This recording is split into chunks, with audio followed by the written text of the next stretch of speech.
महापुरुषों प्यार से कहिए धैर्य निरंकार जी। सतगुरु माता सुदीक्षा सविंदर हरदेव जी महाराज की जय। महापुरुषों सतगुरु की कृपा और आप सभी संत महापुरुषों के आशीर्वाद से दास एक बार पुनः निरंकारी बुक समरी के माध्यम से आप सभी के समक्ष उपस्थित है। इसी याचना कामना प्रार्थना के साथ कि आप सभी माई बाप हो, कृपावंत हो, संसार की सारी रिद्धियाँ और सिद्धियाँ आप सभी के श्री चरणों में हैं, तो इतनी कृपा दृष्टि दया दृष्टि दास और दास के परिवार के ऊपर बनाए रखिए कि दास सतगुरु के बताए गए एक एक आदेश और उपदेश का ज्यों का त्यों पालन करते हुए इस रमे हुए राम इस पार ब्रह्म परमात्मा में मन को टिकाते हुए एक ही एक संत महापुरुष का सत्कार करते हुए सम्मान करते हुए अपना लोक सुखी और परलोक सुहेला बना पाए। दास ने पिछले वीडियो में निरंकारी मिशन की दुर्लभ पुस्तक युग पुरुष के जिस भाग का जिक्र किया था उससे आगे की कहानी लेकर के दास एक बार पुनः आप सभी के श्री चरणों में उपस्थित है और ये अरदास करता है कि इस दुर्लभ पुस्तक को ज़्यादा से ज़्यादा लोगों तक अवश्य शेयर करें, जिससे ये पुस्तक पुनर्जीवित हो और हम निरंकारी मिशन के साहित्य से शहंशाह बाबा अवतार सिंह जी महाराज के जीवनी से परिचित हो पाएँ। कर्म क्षेत्र दुनिया में जिस किसी ने की हक की सदा बुलंद, अपने पराए हो गए दुश्मन जमाना हो गया। जैसा कि हर युग में होता आया है, एक बार फिर से वही कुछ होना आरंभ हो गया। इतिहास के सोए हुए पन्ने फिर से जागृत हो उठे और सदा की भांति प्रभु ज्ञान की प्राप्ति अथवा सत्य की पहचान के उपरांत सबसे पहले अपने आप को आपका संबंधी तथा मित्र कहलाने वालों ने ही आपका विरोध करना आरंभ कर दिया। इनको भड़काने में धार्मिक चौधरियों ने अपना पूरा योग दिया। वास्तव में पंथ के नेताओं का यह विरोध स्वाभाविक ही था, क्योंकि उनको इस बात का खतरा पैदा हो गया था कि अब आपकी ओर से उनको दान तथा सहायता के रूप में मिलने वाली मोटी मोटी रकमें बंद हो जाएंगी। कोई भी मनुष्य हाथों से सोने के अंडे देने वाली मुर्गी का यूं निकल जाना पसंद नहीं करता, परंतु आपने किसी की भी परवाह न करते हुए सच्चाई का मार्ग छोड़ने से इनकार कर दिया और ये अपने दोस्तों मित्रों एवं सगे संबंधियों से यहाँ तक कह दिया कि आप किसी भी सूरत में इस सच्चाई को नहीं छोड़ सकते जो आपको बाबा बूटा सिंह जी द्वारा प्राप्त हुई है। जब आप सच्चाई को छोड़ने के लिए सहमत नहीं हो पाए तो सच्चाई बताने वाले को छोड़ने का तो प्रश्न ही नहीं उठता। आप किसी की किंचित मात्र भी परवाह किए बिना सच्चाई के मार्ग पर पूर्ण विश्वास और दृढ़ता के साथ अग्रसर हो गए। दूसरी ओर बाबा बूटा सिंह जी सच्चाई और प्रभु भक्ति का अथाह खजाना आपको सौंपने पर तुले हुए थे। जब देने वाला राजी और लेने वाला अपनी झोली फैलाए हुए तैयार हो तो भला दुनिया वाले क्या कर सकते थे। अपनी कोई पेश न चलते देखकर मित्र और संबंधी देखने भर को चुपचाप हो गए, परंतु अंदर ही अंदर सभी गीली लकड़ी की भांति सुलगते रहे। सारांश यह है कि सतगुरु बाबा बूटा सिंह जी की संगत में रहकर आप आत्मिक तौर पर दिन प्रतिदिन ऊंचे होते गए और अब आप पर नाम का रंग इतना पक्का तथा गहरा चढ़ चुका था जिसे उतार पाना दुनिया के बस की बात न रह गई थी। बाबा बूटा सिंह जी ने आपके मन रूपी दर्पण को इतना उज्जवल एवं साफ कर दिया था कि उस पर द्वि एवं द्वेष का नाम तक नहीं रह गया था। संसार के सब प्राणी आपको अपने परिवार के सदस्य नजर आते थे। हर एक का दुख आपका अपना दुख बन चुका था। दुखी और भटकती हुई दुनिया के कानों तक यह अमर संदेश पहुंचाने के लिए आप दिन रात बेचैन रहने लगे। आपका मन हर समय यह ही चाहता था कि इन बेचारे लोगों के जो दिन रात गुरुद्वारों मंदिरों मस्जिदों तथा दूसरे ऐसे ही स्थानों पर जाकर धन और समय नष्ट कर रहे हैं, कानों में किसी भी तरीका से यह बात पहुंचा दूं तथा दुनिया भर के लोगों से कह दूं कि अय दुनिया के भोले भाले लोगों, आप ये आनंद और शांति का रास्ता भूल चुके हो। अय मेरे प्रिय मित्रों, यदि तुम वास्तविक आनंद तथा शांति चाहते हो तो मेरे सतगुरु के पास आओ, जो तुम्हें एक क्षण में प्रभु से मिलाकर दिन रात की दौड़ धूप समाप्त कर देगा। आपके मन में यह बात भली प्रकार बैठ चुकी थी कि केवल प्रभु के ज्ञान द्वारा ही संसार का भला हो सकता है, अथवा ब्रह्म ज्ञान ही वह एकमात्र डोरी है जिसमें बिखरी हुई मानवता के फूलों को पिरोया जा सकता है। अस्तु, यह सब कुछ सोच विचार करे आपने इस आत्मज्ञान को घर घर फैलाने का फैसला किया और दिन रात इस काम में जुट गए। उन दिनों पेशावर में गिने चुने केवल 10-15 परिवार ही निरंकारी सज्जनों के थे। उनमें से बहुधा लोक लाज के कारण खुलकर संसार से बात न कर पाते और इन थोड़े से महापुरुषों का सत्संग डॉक्टर काशीराम जी के मकान पर ही हुआ करता था। यह ब्रह्मज्ञानी सज्जन भी बाबा बूटा सिंह जी को सतगुरु कहते हुए झिझकते थे, परंतु आपके हृदय में जो निष्ठा तथा विश्वास अपने पूर्ण सतगुरु के लिए थे, इसका पता प्रिय पाठक गण स्वयं आगे आने वाले पन्नों को पढ़कर भली भांत लगा सकते हैं। फिरका परस्तों में हलचल। आपका सतगुरु के लिए सत्कार तथा प्यार यहाँ तक बढ़ गया था कि आप एक घड़ी के लिए भी बाबा बूटा सिंह जी के चरणों से दूर रहना नहीं चाहते थे।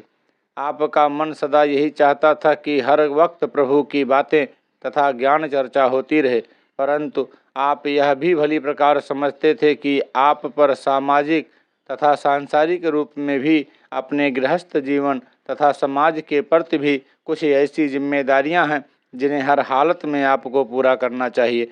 दूसरी ओर बाबा बूटा सिंह जी की सिखलाई भी यही थी कि सच्चा साधु अथवा संत वही है जो घर गृहस्थ में रहकर भी मोह माया के प्रति उदासीन रहता हुआ अपने जीवन के कर्तव्य को पूरा करे।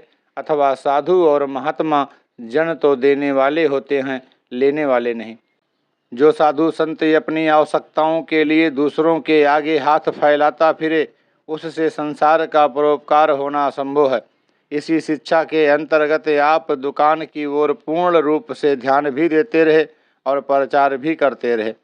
एक रोज आपके मन में ध्यान आया कि आपके जो इतने सारे दोस्त तथा अनगिनत जानकार दिन रात गुरुद्वारों और मंदिरों आदि में जा जाकर सुख और शांति की तलाश में भटक रहे हैं, उन सब को सूचित करना चाहिए कि आपको महान सत्य की अनुभूति हो चुकी है तथा आप सद्गुरु की कृपा द्वारा उस अनादि सत्य की पहचान कर चुके हैं जिसको जान लेने का आदेश हर धार्मिक ग्रंथ ने मनुष्य मात्र को दिया है। मन में विचार आते ही आपने इसको कार्यान्वित करने की ठान ली। आपने तुरंत ही एक छोटी सी पुस्तक ज्ञान प्रकाश छपवाई। पुस्तक के तैयार हो जाने पर यह ज्ञान प्रकाश नामी पुस्तक बड़े बड़े गुरुद्वारों के प्रबंधकों और अपने जानने वालों को भिजवा दी, जिसके लिए डाक और छपाई आदि का सारा खर्च आपने संसार की भलाई चाहते हुए स्वयं ही किया। आपने इस पुस्तिका में लेख द्वारा संसार को अपना अनुभव लिखते हुए यही संदेश दिया कि केवल ब्रह्म ज्ञान अथवा प्रभु का साक्षात्कार ही एकमात्र ऐसा मार्ग है जिसको अपनाकर संसार का कोई भी व्यक्ति सुखी हो सकता है। गुरुद्वारों, तीर्थों तथा मंदिरों में वर्षों भटकने पर भी प्रभु प्राप्ति होना असंभव है। ईश्वर की पहचान केवल पूर्ण सतगुरु ही करा सकता है, क्योंकि वर्षों भटकने और पंथ तथा गुरुद्वारों की निष्फल सेवा के उपरांत आपको वास्तविक आनंद की अनुभूति बाबा बूटा सिंह जी की कृपा से हुई है। इसलिए संसार का कोई भी व्यक्ति उनके पास पहुंचकर अपने निज घर को पहचान कर अर्थात परब्रह्म की लखता करके अपना जन्म सफल कर सकता है। यह पुस्तक लोगों तक पहुंचा देने के उपरांत आपको इस बात का पूर्ण विश्वास था कि इस छोटी सी पुस्तक संसार के बहुत से आदमियों का भला करेगी तथा प्रभु की याद में दिन रात तड़पने और प्रभु का प्रतिपल सुमिरन करने वाले भगत इस खुशखबरी को पढ़ और सुनकर खुशी से नाच उठेंगे। परंतु हुआ इसके बिल्कुल विपरीत। जिस गुरुद्वारे अथवा पंथ के सेवक कहलाए जाने वाले के पास आपकी पुस्तक पहुंची, आपका बैरी हो गया। गुरुद्वारों और पंथ के ठेकेदारों में एक हलचल सी मच गई। लकीर के फकीर तथा मजहबी सीमाओं की कारावास में पड़े हुए तथा रूढ़िवाद की जंजीरों में जकड़े हुए धर्मोपदेशक केवल यह बात पढ़कर ही आपे से बाहिर हो गए कि आपने अपने प्रभु को क्यों पहचान लिया है। इससे भी बढ़कर आप उनकी दृष्टि में केवल इसलिए दोषी बन गए कि आपने एक ऐसे व्यक्ति को सद्गुरु माना है तथा अन्य लोगों को मानने की प्रेरणा दी है, जिसके अन्य लोगों की भांति ही केवल 2 हाथ 2 पांव एवं एक ही शीश है। मनुष्य के रूप में अथवा कोई देहधारी गुरु कैसे हो सकता है। आपके विरुद्ध ढिढोरा पीटने अथवा प्रचार करने वाले यह भी भूल गए थे कि आज तक जितने भी गुरु पीर पैगंबर या अवतार इस धरती पर आए, उन सब के ही शरीर थे और सब ही की देह अन्य मनुष्यों जैसी ही थी।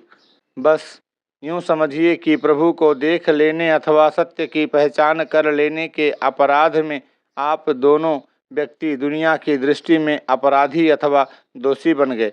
परंतु इतना कुछ होने पर भी संसार के जहरीले प्रचार की रत्ती भर भी परवाह न करते हुए आपने काम को जारी रखा, अर्थात आप इधर उधर के ग्राम और शहरों में जा जाकर अमर संदेश वहाँ के लोगों तक पहुँचाने लगे।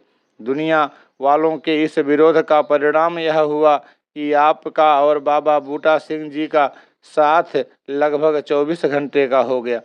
लोग इस महान और पवित्र जोड़ी को देख देख कर जलते, परंतु किसी की कोई पेश न चली और आपकी मिलनसारी और प्रीति प्यार के कारण निरंकारी महाजनों के सत्संग में दिनों दिन बढ़ोतरी होने लगी।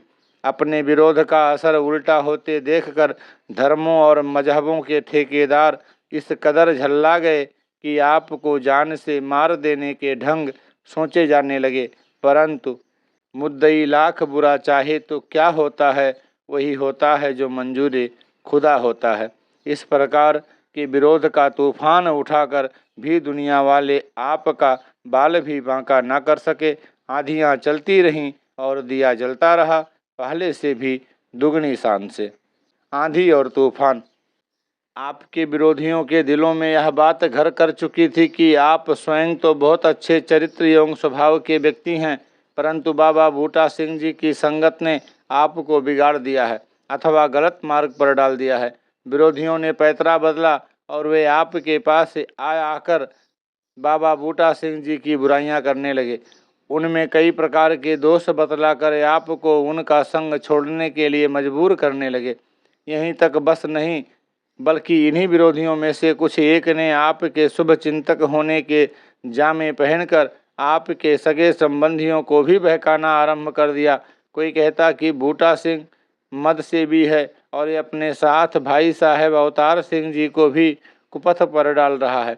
इसी प्रकार की कई और भी मनगढ़ंत बातें सुनाकर लोग आपके रिश्तेदारों को भड़काते रहे, परंतु आप पर इसका असर उल्टा ही हुआ, क्योंकि आप ये अपने सतगुरु की कृपा द्वारा गुरुवाणी का मर्म पूर्णतः समझ चुके थे कि जिससे आपको पूर्ण विश्वास हो गया था कि जो व्यक्ति परमपिता परमात्मा का ज्ञान खोल सकता है वह कोई आम व्यक्ति न होकर और ही कुछ है।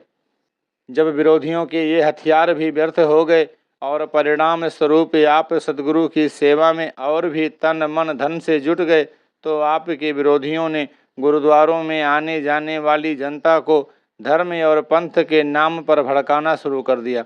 आने जाने वालों से आपकी दुकान के बाईकाट के लिए प्रचार करने लगे। यहाँ तक कि इन विरोधियों ने मिलजुल कर आपके मुकाबले में आपके अड़ोस पड़ोस में कई बेकरियां खुलवा दी, क्योंकि पेशावर में आपकी दुकानें इस समय 1 से बढ़कर 3 हो चुकी थीं। इसलिए दुकानों का अधिकतम काम नौकर चाकर ही संभाले हुए थे। आपके विरोधियों ने आपके पास काम करने वालों को तोड़कर अपने साथ मिलाना चाहा, परंतु यहाँ पर भी उन्हें मुँह की खानी पड़ी, क्योंकि आपने अपने पास काम करने वालों में से बहुतों को दुकान में बिना किसी रास पूंजी के कारोबार में हिस्सेदार बना दिया था और ये आपके पास वेतन पर काम करते थे। उनके साथ ही आपका सलूक और प्यार ही इतना था कि आपके पास काम करने वाले अपने आप को दुकान का मालिक एवं परिवार का सदस्य ही समझते थे। यहाँ भी विरोधियों को असफलता का मुंह देखना पड़ा। दूसरी ओर आपने अपने यहाँ तैयार किए हुए माल की कीमतें इतनी गिरा दी कि आपके विरोधियों के बाजार में पैर जमने कठिन हो गए और बेचारे दूसरी बेकरियों वाले आर्थिक हानि उठाने के उपरांत अपनी अपनी दुकानें बंद करने पर मजबूर हो गए। हर ओर से असफल होने के उपरांत आपके विरोधियों ने पेशावर तथा अड़ोस पड़ोस के गुरुद्वारों में आपके विरोध को और तेज कर दिया।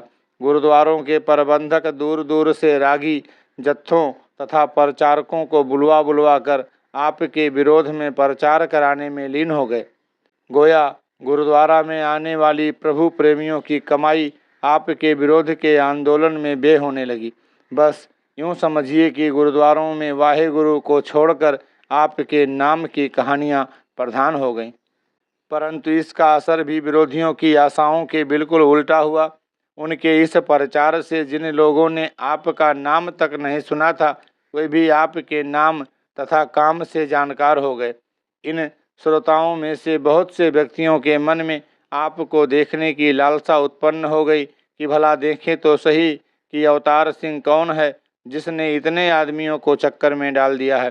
पाठक स्वयं ही अंदाज़ा लगा सकते हैं कि यदि कोई किसी को उसकी दुकान पर देखना चाहे तो देखने की अभिलाषा रखने वाले के पास केवल एक ही उपाय होता है कि वह ग्राहक बनकर दुकान पर जाए। इस तरह से ग्राहक होने के नाते जाने वाले को दुकानदार से दो चार बातें करने तथा दुकान पर ठहरने का अवसर भी मिल जाएगा। बस इसी देखने दिखाने के चक्कर में लोग आपकी दुकान पर आने लगे और इन देखने वालों को आने दो आने का टैक्स भी आपको देना पड़ता, जिसका परिणाम यह हुआ कि आपकी दुकान की बिक्री तो बढ़ी ही, साथ ही आपके नाम की ख्याति भी दूर दूर तक फैल गई। अर्थात ये आपके विरोधी आपके और आपकी दुकान के ऐसे प्रचारक पत्र बन गए जिनका सारा खर्च भी उन्हें स्वयं ही देना पड़ता। इस प्रकार आपका संपर्क जनता से दिन प्रतिदिन बढ़ता चला गया और निरंकारी संगत में भी निरंतर बढ़ोतरी होती चली गई। इन्हीं दिनों भाई साहब लाभ सिंह जी, भाई साहब राम शरण जी, जुगल किशोर जी, भाई साहब भाग सिंह जी, डॉक्टर देशराज जी, भाई साहब जोग ध्यान सिंह जी, भाई साहब संतोख सिंह जी, भाई साहब रामचंद जी तथा भगत रामचंद जी, श्री तकतमल जी, भाई साहब गुरबख्श सिंह जी, भाई साहब कर्म सिंह जी, ऋषि व्यासदेव जी आदि अनेकों महापुरुष प्रभु का ज्ञान प्राप्त करके ब्रह्म ज्ञानियों की संगत में सम्मिलित हो गए और यही महापुरुष आगे चलकर निरंकारी मिशन के महान प्रचारक एवं आपके सफल संदेशवाहक सिद्ध हुए। इस बात में रत्ती भर भी शक नहीं कि ज्ञानवान महापुरुष एवं बाबा बूटा सिंह जी के अनुयायियों की गिनती तेजी से बढ़ रही थी, परंतु आपके कर्मयोग तथा दिली लगन को देखते हुए यह बात आपके साथी भी मानते थे कि उनमें से यदि कोई 100% सद्गुरु की महानता को या पदवी को समझा है तो वे केवल आप ही थे। दूसरी ओर बाबा बूटा सिंह जी ने भी आपको हर प्रकार के गुण तथा विशेषता बख्शने में कभी कंजूसी से काम नहीं लिया। ज्यों ज्यों आप सेवा और इस अटल सच्चाई के प्रचार की राहों पर पग बढ़ाते गए, आपकी आत्मिक उन्नति के साथ आपका कारोबार भी बढ़ता गया और विरोधियों का प्रचार आपके लिए वरदान ही साबित हुआ। आपके मन की धरती पर इस निरंकार प्रभु के प्यार की जड़ें इतनी गहरी हो गईं, एवं आपका जीवन इतना महान हो गया कि बाबा बूटा सिंह जी स्वयं कह उठते कि मुझे तो भाई साहब जी और निरंकार में कोई भिन्न भेद दिखाई नहीं देता। बाबा बूटा सिंह जी की सिखलाई, जो कुछ है सो तेरा। पढ़ने सुनने में यह बात चाहे कितनी ही भली तथा खूबसूरत लगती हो, परंतु यदि कोई इन शब्दों का साकार रूप देखना चाहे तो वह आज भी आपके महान तथा परोपकारी जीवन की झांकियों की प्रत्येक झलक में देख सकता है। पुराने सज्जन इस तथ्य को भली भांति जानते हैं कि बाबा बूटा सिंह जी संसार के दूसरे साधु महात्माओं की तरह केवल दिखावे के बनावटी संत नहीं थे। वे अपनी उपजीविका के लिए अपने हाथों से कमाते परिवार का पालन पोषण राजा महाराजाओं की तरह करते हुए संतों की सेवा करते। बाबा बूटा सिंह जी पेशावर में गुदाई टोटो का काम करते थे। छावनी निकट होने अथवा गोरे फौजियों के कारण उनको इतनी प्राप्ति हो जाती थी जिससे उनका निर्वाह खूब मज़े से हो जाता। किसी किसी दिन तो उनकी दैनिक आय 40-50 रुपये तक हो जाती थी। यदि बाबा बूटा सिंह जी चाहते तो संसार की भांति वे भी काफ़ी ज़मीन जायदाद बना सकते थे, परंतु उनका हाल यह था कि दुकान से उठते और घर पहुंचते तक जो भी महापुरुष मार्ग में मिलता उसे खाना खाने के लिए न्योता दे आते। सारांश यह कि वह जितना दैनिक कमाते, रात को जब तक खर्च न हो जाता उन्हें नींद न आती। महापुरुषों के घर पहुंचने पर वे आने वालों का इतना आदर सत्कार करते कि आने वाले हैरान हो जाते। जूठे बर्तन उठाने और घर आए संतों के पांव धो धोकर पीने में उन्होंने कभी भी संकोच नहीं किया। किसी के पूछने पर बाबा बूटा सिंह जी केवल एक ही उत्तर देते कि मैं तो गुरुवाणी के इस महावाक्य पर अमल कर रहा हूँ, चरण साध के धोए धोए पियो, अरप साध को अपना जियो। भला आप ब्रह्मज्ञानी महापुरुषों से बढ़कर और कौन सा संत हो सकता है। आप उनकी सब बातें बड़े ध्यान से सुनते तथा उनके द्वारा किए गए हर काम को समझने की कोशिश करते। एक दिन की बात है, बाबा बूटा सिंह जी को लगभग 150 रुपये की आमदनी हो गई, जिसमें से अपनी आदत के अनुसार 40-50 रुपये का खाने पीने का सामान लेकर वे घर आ गए और याती बार संतों को न्योता भी दे आए। आप भी उनके साथ ही थे। खा पी कर दूसरे महापुरुष तो चले गए, परंतु आपको बाबा जी ने रोक लिया। थोड़े समय के उपरांत उन्होंने अपनी पत्नी मातावंती जी के पास रखे हुए बाकी रुपयों में से 30 रुपये और मांगे। मातावंती जी ने तुरंत रुपये निकाल कर दे दिए। थोड़े समय उपरांत ही वे सारे रुपये संतों को दे दिलाकर बाबा बूटा सिंह जी दोबारा घर वापस लौट आए और मातावंती से फिर रुपये मांगे। मातावंती ने कुछ संकोच किया तो बाबा जी ने दोबारा फिर रुपये मांगे। मातावंती जी ने सब रुपये निकाल कर उन्हें दे दिए। बाबा बूटा सिंह जी ने माचिस लेकर सब नोटों को आग लगा दी। आप हैरानगी से चुपचाप खड़े यह सब तमाशा देखते रहे, परंतु आपने उनके हाथ को रोकने की कोशिश नहीं की। नोटों के राख की ढेरी को देखकर बाबा बूटा सिंह जी हंस हंस कर और नाच नाच कर कहने लगे कि देखो वंती जी, मैंने अपने और तुम्हारे प्यार के बीच में आई दीवार को जला दिया है। माया की एक ऐसी दीवार है जो आत्मा और परमात्मा के मिलने में सबसे बड़ी बाधा होती है। जो माया अथवा धन दौलत प्यार की राह में दीवार बन जाए उसे पहले ही चकनाचूर कर देना अच्छा है। इसके तुरंत बाद ही बाबा बूटा सिंह जी ने आपसे प्रश्न कर दिया कि क्यों भाई साहब जी, मैंने जो कुछ भी किया अथवा कहा है यथार्थ है ना। आपने उत्तर दिया, ऐसा कर सकना हर किसी के बस की बात नहीं।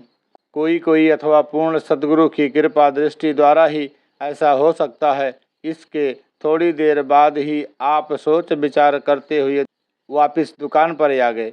यह बात निश्चित है कि आपने सतगुरु का यह पाठ हृदय से ग्रहण कर लिया था।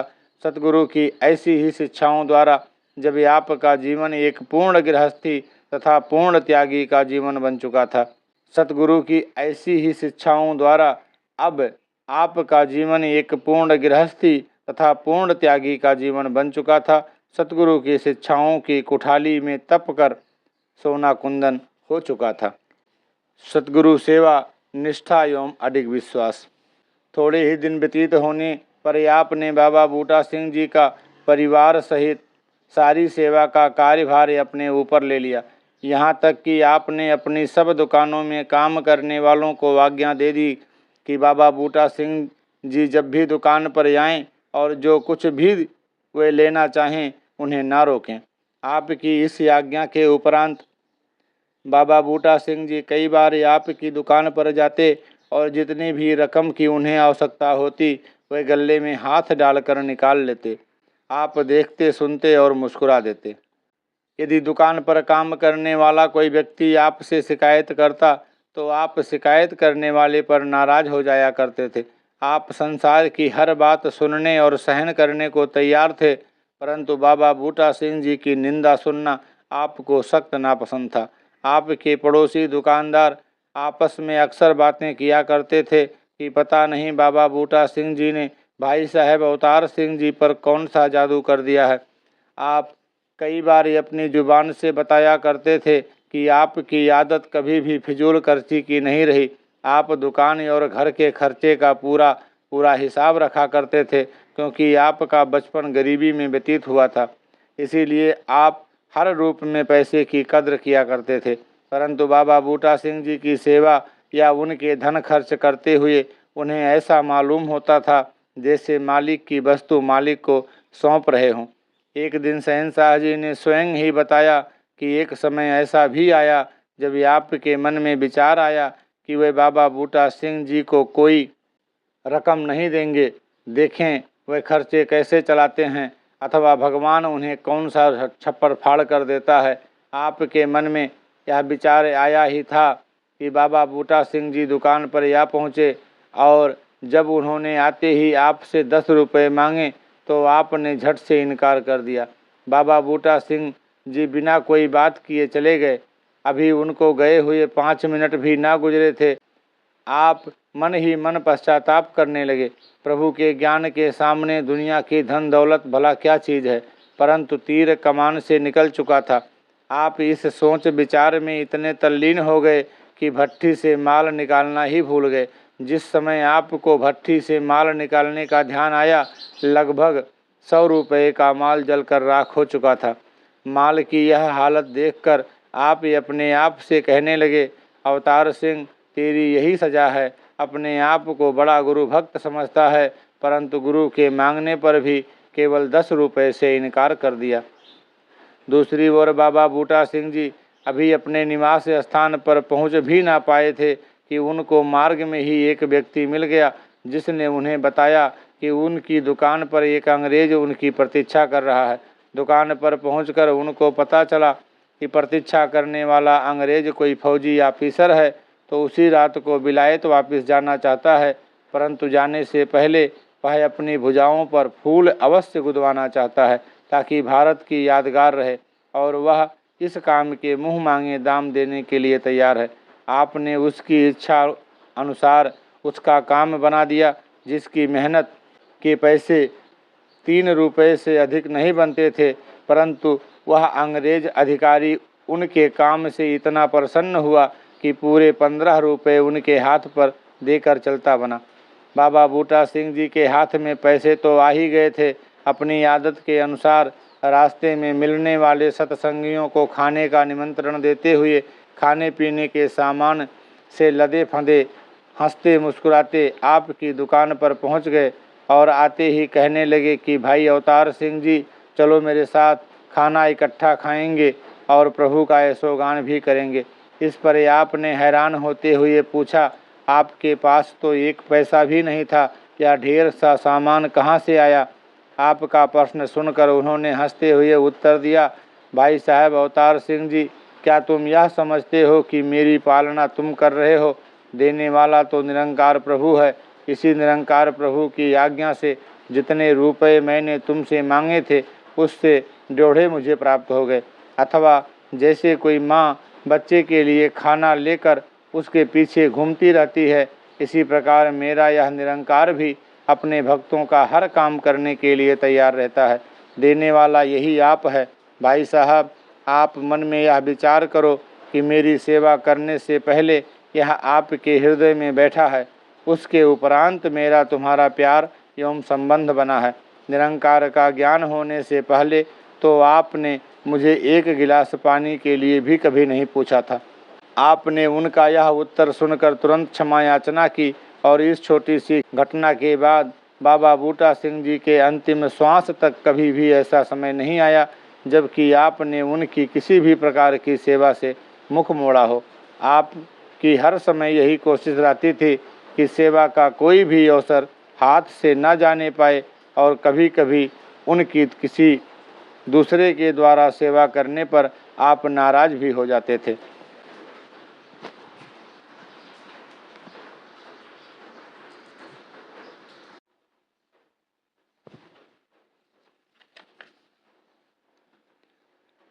आपको ऐसा करते देखकर आपके रिश्तेदार तो नाक मुंह चढ़ाते ही थे, साथ ही बहुत से सत्संगी भी यह कहने से नहीं चूकते थे कि ज्ञान तो हमने भी बाबा बूटा सिंह जी से ही लिया है, परंतु हम भाई साहब अवतार सिंह जी की तरह घर बार नहीं लुटा सकते। पर आपके प्रभाव से निरंकारी संगत दिनों दिन बढ़ती चली गई। बाबा बूटा सिंह जी शायद अपनी आत्मिक शक्ति द्वारा यह बात पहले से ही जानते थे कि आपको आने वाले समय में क्या कुछ करना है, इसीलिए जानबूझकर कोई ना कोई ऐसी बात अवश्य पैदा कर देते जो आपको सच्चाई के मार्ग पर दृढ़ करने वाली होती। इन्हीं दिनों आपको बाबा बूटा सिंह जी के साथ लाहौर जाने का अवसर मिला। एक दिन आप जब बाजार की सैर करते हुए चले जा रहे थे कि बाबा बूटा सिंह जी की दृष्टि एक ऐसे राज ज्योतिषी के बोर्ड पर पड़ी जो भविष्यवाणी तथा आगे आने वाले हालात बताने में बहुत विख्यात था, और उसके पास ही अपनी किस्मत का हाल जानने वाले बहुत दूर दूर से व्यक्ति आया करते थे। बाबा बूटा सिंह जी ने आपसे कहा, आओ तुम्हें एक तमाशा दिखाऊं, और आपको अपने पीछे आने का संकेत करते हुए ज्योतिषी महाराज की सीढ़ियों पर चढ़ गए। आप भी उनके साथ साथ ही ऊपर पहुंच गए। वह ज्योतिषी उनको ऊपर आया देखकर खड़ा हो गया और कुछ समय तक बाबा बूटा सिंह जी की ओर देखने के उपरांत आपसे कहने लगा कि आपका साथी तो एक पहुंचा हुआ वली है, इसके हाथों में कुल संसार की ताकतें हैं तथा यह जो चाहे कर सकता है। आप ज्योतिषी के मुख से बाबा बूटा सिंह जी की श्लाघा सुनकर बहुत प्रसन्न हुए और ज्योतिषी को कुछ देने के लिए अपनी जेब से कुछ रुपए निकालने चाहे।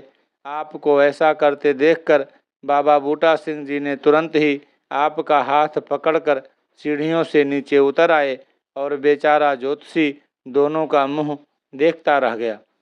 आपको हैरान होते देखकर बाबा बूटा सिंह जी ने कहा, भाई साहब आप बिल्कुल ही भोले हैं। ज्योतिषी ने जो कुछ भी कहा वह थोड़ा बहुत ठीक होने पर भी गलत है। उसके कथन में निपट पैसे की लालसा और खुशामद भरी हुई थी। ऐसी विद्या जिसका विद्वान को स्वयं ही विश्वास न हो झूठी ही समझनी चाहिए। आप स्वयं ही सोचें, यदि उसे अपनी विद्या पर तनिक भी विश्वास होता तो वह किसी वली अवतार को अपने घर पर आया हुआ जानकर यूं ही खाली न रह जाता, बल्कि फौरन ही शीश झुकाकर या नमस्कार करके कुछ प्राप्त करने की कोशिश करता। प्रथम तो उसकी विद्या झूठी है। यदि उसमें कुछ सच्चाई भी हो तो उसने उस सच्चाई पर विश्वास न करके स्वयं ही अपनी विद्या को झूठा प्रमाणित कर दिया है।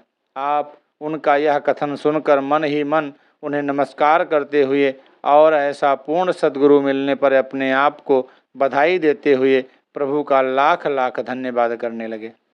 सच्चाई का असर। कुछ समय और व्यतीत हो जाने पर आपने महसूस किया कि इतने लंबे चौड़े कारोबार के साथ सच्चाई के प्रचार के लिए समय निकालना अत्यंत कठिन है। कोई ऐसा ढंग होना चाहिए कि जिससे समाज तथा गृहस्थ की जिम्मेदारियों के निर्वाह के साथ साथ प्रचार के लिए भी काफ़ी समय निकल सके। इसी विचार के अंतर्गत आपने नौकरों को मालिक बनाने का फैसला कर लिया। सब दुकानों के कारोबार में गुजारे के लिए अपना हिस्सा रखकर आपने अपनी दुकानें अपने शागिर्दों को सौंप दी।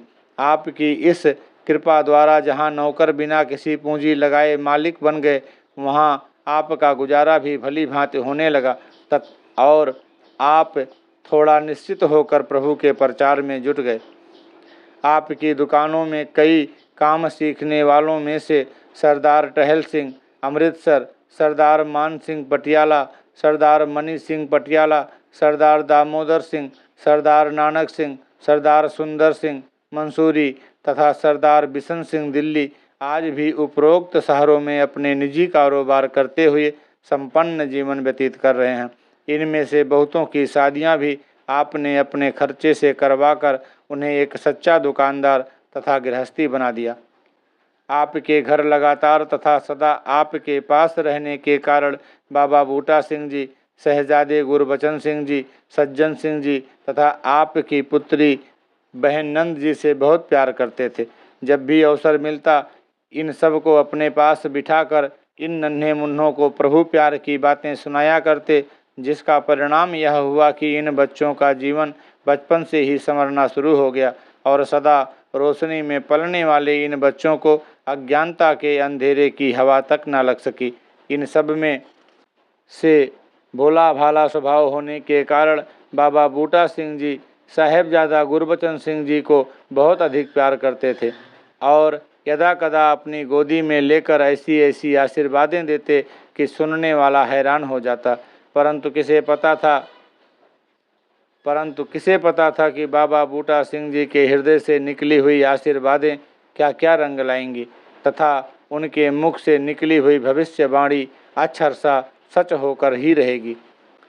जैसा कि प्रिय पाठक पिछले पन्नों में पढ़ चुके हैं कि आपके स्वभाव में सच्चाई के प्रति निष्ठा, प्रभु पर विश्वास और मिलनसारी जैसे अनेकों अमूल्य गुण तो बाबा बूटा सिंह जी से मुलाकात से पहले ही पूर्ण रूप से मौजूद थे, परंतु बाबा बूटा सिंह जी के दिन रात के सत्संग ने रही सही कमी भी पूरी कर दी। प्रभु परमात्मा की जानकारी के उपरांत आपके जीवन में जो विशेष तब्दीलियां आईं उसका अंदाज़ा प्रिय पाठक नीचे लिखी घटनाओं से भली प्रकार लगा लेंगे। ब्रह्मज्ञान की प्राप्ति से पहले आप अपने बहनोई अर्थात अपनी बहन लाजवंती के पति सरदार बूटा सिंह जी से उन्हीं की किसी गलती के कारण नाराज हो गए।